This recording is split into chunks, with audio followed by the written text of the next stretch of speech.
Today's speaker is Rameen Zahed. Rameen is a former risk manager and compliance officer at a natural gas hedge fund seeking candidacy for ministry in the United Church of Christ. He holds a BA in religion from Hope College and a Master of Divinity at Union Theological Seminary in NYC. At UTS, Rameen was awarded the Maxwell Fellowship for Promise of Future Excellence in Pastoral Ministry and Social Justice.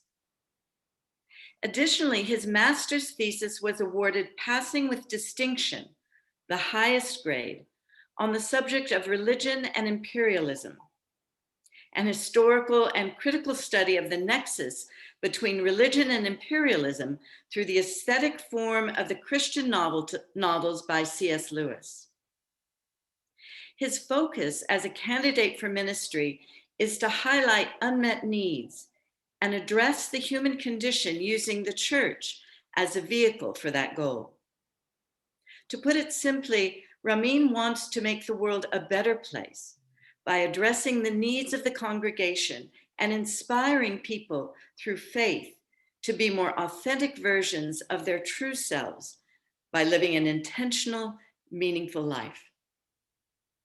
In addition to this, Rameen is a master scuba diver, long-distance swimmer, road and mountain biking enthusiast, and holds a black belt in hardstyle Taekwondo.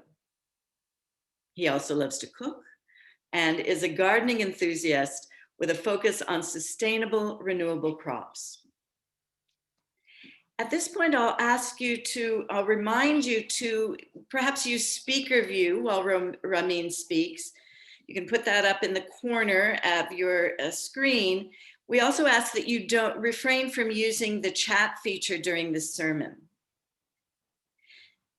The title of Rameen's program today is Everyday People, 7 People, 7 Vignettes. Rameen? Thank you. Before I begin, I want to say this is the first time I've ever spoken before a Unitarian church. And while I have experience doing sermons, I don't have experience doing as a speaker. So I'm a little more nervous than I normally would be, but I've heard so many wonderful things about your assembly and your congregation. And I'm really looking forward to your feedback since this is my maiden voyage into doing this type of talk.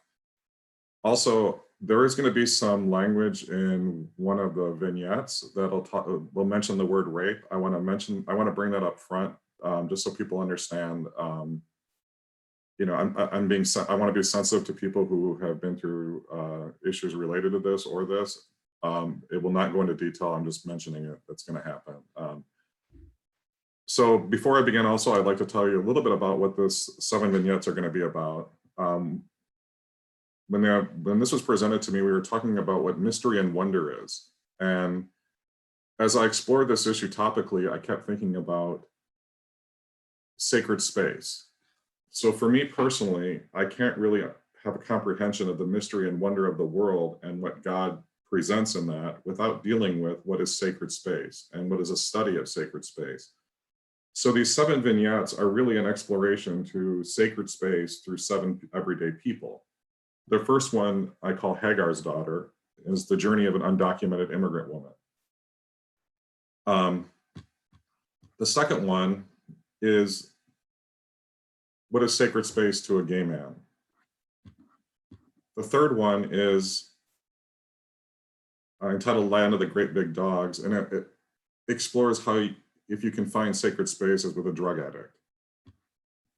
The fourth one is dealing with a bread maker. The fifth one is a male to female transgender and how sacred space can be found for a teen going through that process. The sixth one is exploring what sacred space could be for an urbanite, someone who lives in the city where we go to find it.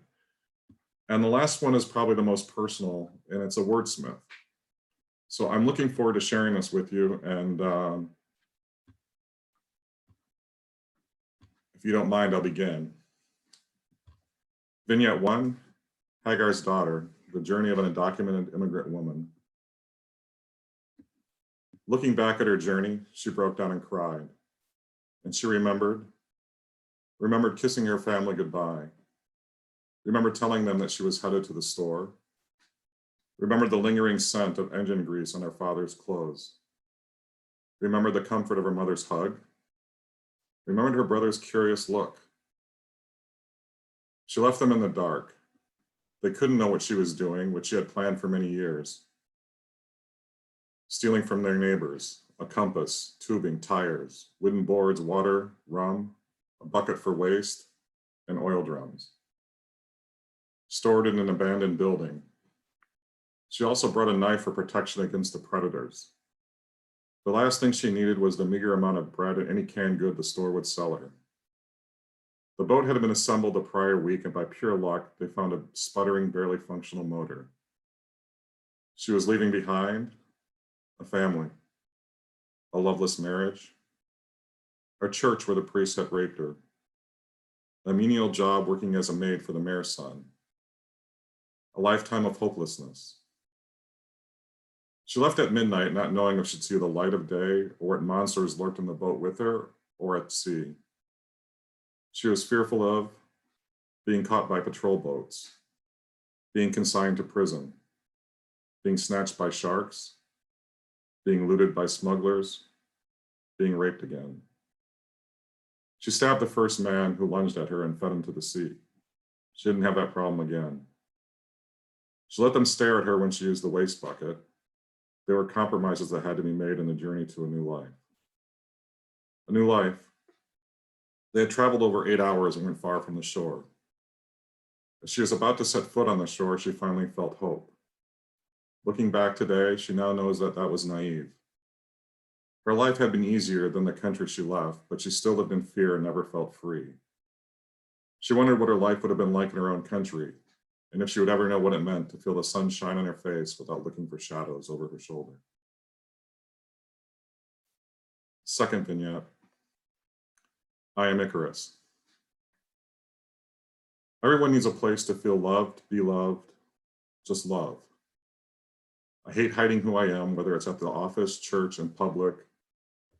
Sure, they know I'm gay, but I'm bound to follow cultural norms in order to succeed or fit in.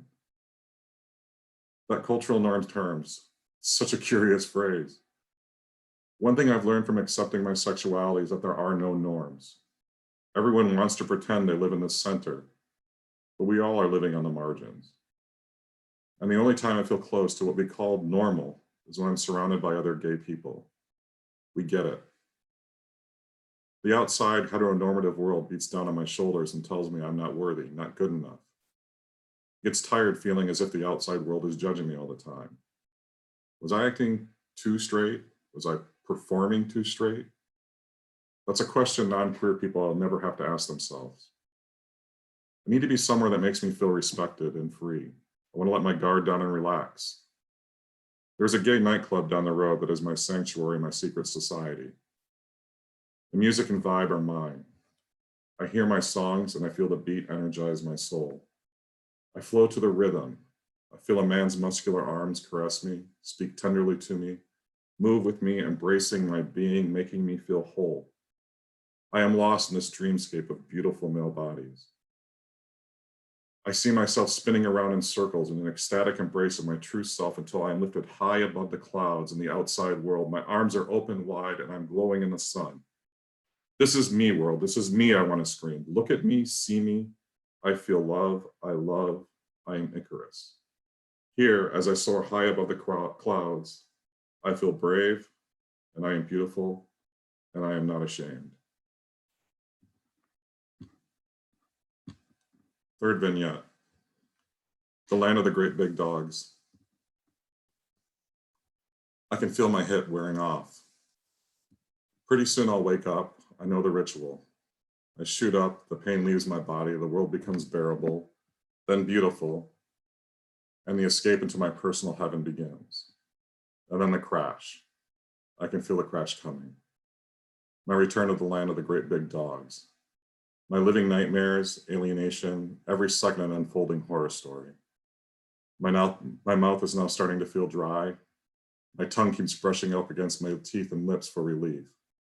I am shaking, cold and sweating. I am confused. Where am I? What day is it? Who are the people next to me? There is a rotting stench everywhere. I need to get high again, to get high again, to get out of here and find some more smack. I'm walking faster. I'm looking everywhere for the demons that haunt me. My ghost shadows are flickering all around me, plunging into my mind, punishing me for all my sins, and then abandoning me to the world, to the dogs that roam this mad, insane world. I am tearing at my hair. My skin is itching. I want to pull it off, scratch it, let the blood out to relieve my pain.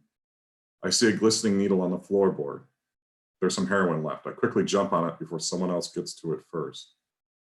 I pull my sleeve up and find a free vein. The needle is plunged into my arms. I can breathe, feel my breath slow down. I'm becoming normal. It wasn't always this way.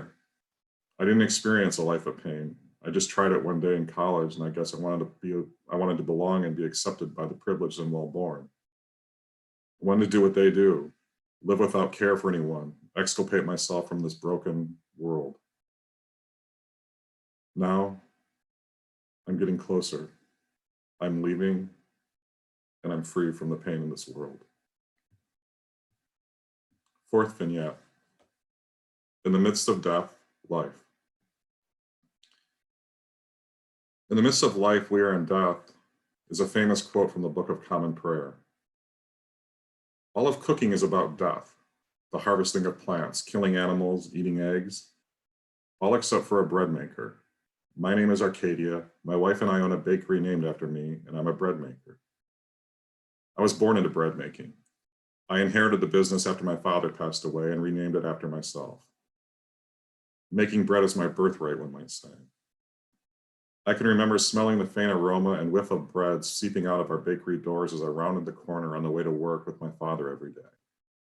The wonderful fragrance emerging from our ovens that formed curlicues of smoke that found their way into our soul, nourishing all 5 of my senses.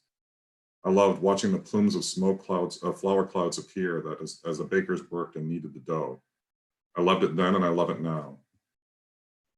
It takes only 4 to 5 ingredients to make bread come to life. You need warm water, yeast, sugar, flour, and salt. You simply add yeast to warm water and activate it by adding a small amount of sugar.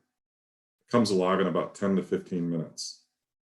Next, you turn on the mixing bowl, pour in the water yeast mixture, carefully add flour about 1 cup at a time until the dough is the right density and tension.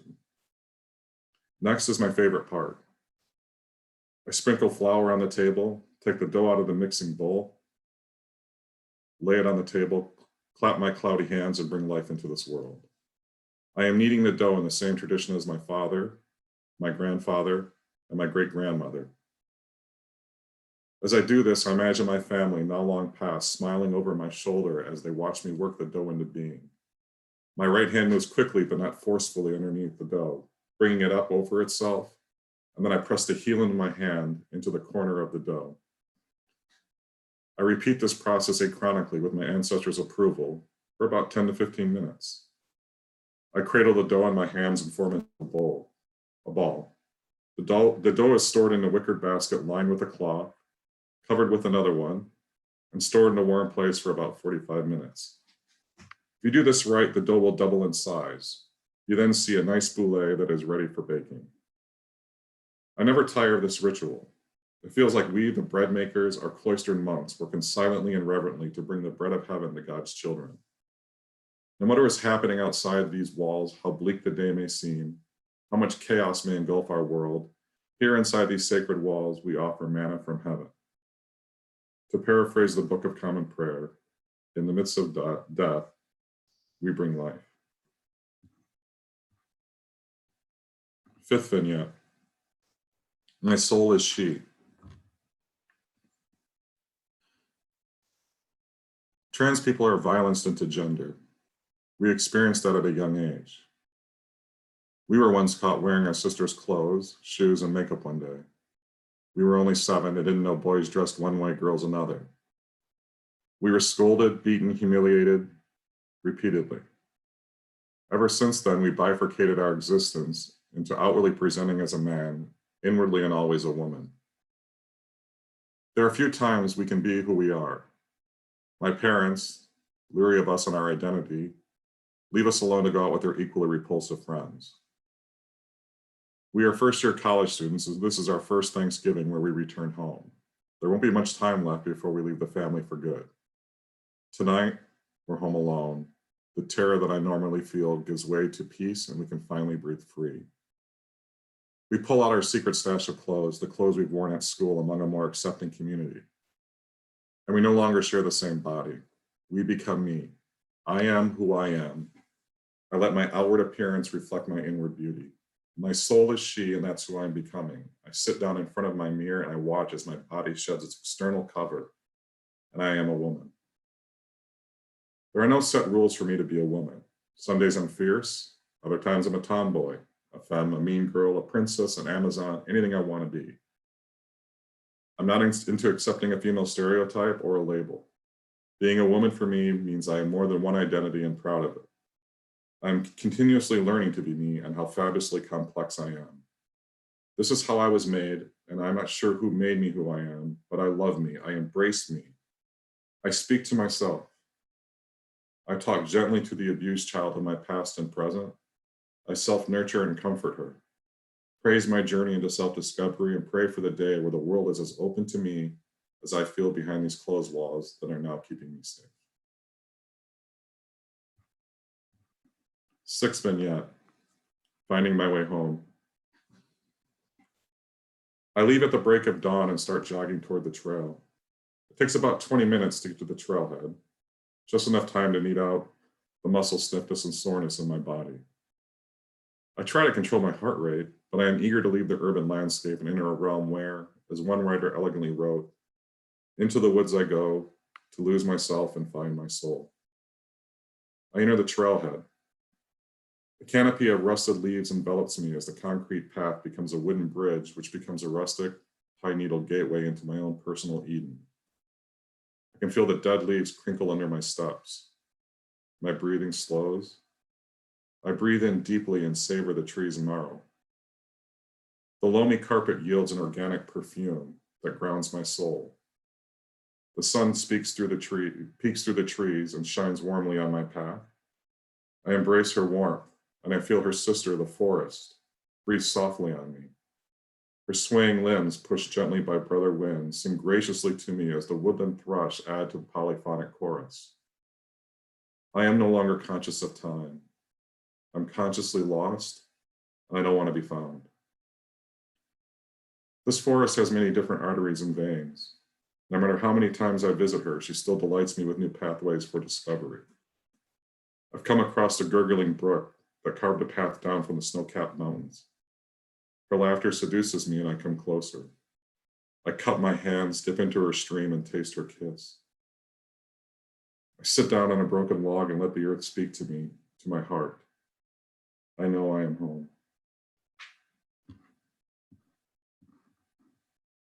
7th and final vignette, the wordsmith. I don't remember when I fell in love with prose. I don't remember what it was I read that sparked my interest in language. I do remember one day researching the word faith and realized I was having a lot of fun delving into the history behind the word, what it meant, and what it means today. From then on, I loved researching words. One of the words that I feel isn't researched enough is the term God. Where did that word come from? What did it mean back then? Was it a parochial term that became suddenly universal? How did it make its way into our modern lexicon? The more I research words, the more questions I have. Words can cause harm and words can heal. All wars have started first by an assault of words. Words have caused wiser minds to prevail during these times of distress. We have also seen the master manipulators use words to divide and frighten their people. Likewise, prophets have risen up against them using their rhetorical skills to soothe an unnerved population. For weal or for woe, words become a life force of their own, and we have the power to choose what direction it takes. Sometimes no words are necessary. Being quiet amidst the storms raging around us is a way of being at peace with the chaotic sea of words that bombard us on a daily, if not minute-to-minute basis. The psalmist reminds us to be still and know that I am God. We encounter God in the absence of words and outside the chaos of life. Other times, words bring us closer to understanding the mystery and wonder of this world. We all know what it means to feel God's love, but we use words to describe it. Our sacred space, our sanctuaries, are created out of words that become reality. We find them first through our descriptions of what they are, what they could be, or what they are not. To understand the mystery and wonder of this world, you have to find a sacred space to understand it, feel it, and then describe it. My sacred space is the empty page. This is hallowed ground to me. I want to write the story of the world, the words that describe her, and unlock the mysteries and wonders of her past, present, and the future. Each word I write brings me closer to God and a sacred presence I spent my life trying to comprehend. Thank you.